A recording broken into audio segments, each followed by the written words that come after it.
Bible నినాదం ఒక్కటేనా? Already మన గ్రూప్స్లో, మన పేజెస్లో ఈ పాంప్లెట్ షేర్ చేస్తాం. ప్రతి ఒక్కరు లైవ్ ఫాలో అవ్వండి. ఎందుకంటే ఇటీవల కాలంలో యెజబెల్ యొక్క దుర్బోధలు ఎక్కువైపోయాయి. వాటిని గూర్చిన చర్చా వేదిక మేము పెడుతున్నాం. ప్రతి ఒక్కరు రోజు లైవ్ ఫాలో అవ్వండి. మరొక ముఖ్యమైన సంగతి, అది ఎక్కడైతే జరగదు. చాలామంది ఫోన్ చేసి అడుగుతున్నారు, మేము లైవ్లో కూర్చోడానికి రావచ్చని. అది జరగదు, అది ఇండోర్లో జరుగుద్ది. భవిష్యత్తులో వీలైతే అందరికీ బహిరంగ చర్చ వేదికలు పెట్టినప్పుడు పిలుస్తాం. ప్రస్తుతానికి అందరూ లైవ్ చూడండి. ఎవరైనా క్వశ్చన్స్ అడగాలనుకుంటే రోజు ఛానల్ లింక్ ఇస్తాం. అది మీరు వీడియో కాల్లోకి రావచ్చు. మీరు ఎలాంటి ప్రశ్న అయినా అడగచ్చు, ఆ టెక్స్ట్కి సంబంధించి. కాబట్టి ఇది మనసులో పెట్టుకోండి. ఈ పాంప్లెట్ రిలీజ్ అయిన దగ్గర నుంచి కొన్ని జాగిలాలు కంగారు అయిపోతున్నాయి.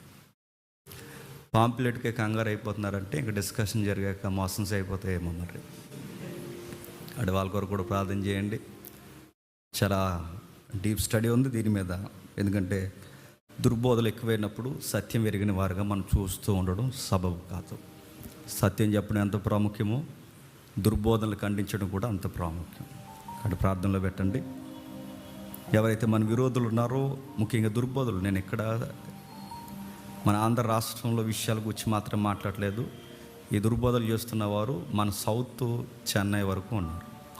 ఆ తెర మీద ఆ రోజు అవన్నీ మేము మాట్లాడతాం. వాళ్ళందరి గురించి కూడా ప్రార్థన చేయండి, వాళ్ళ కళ్ళు తెరవబడాలని.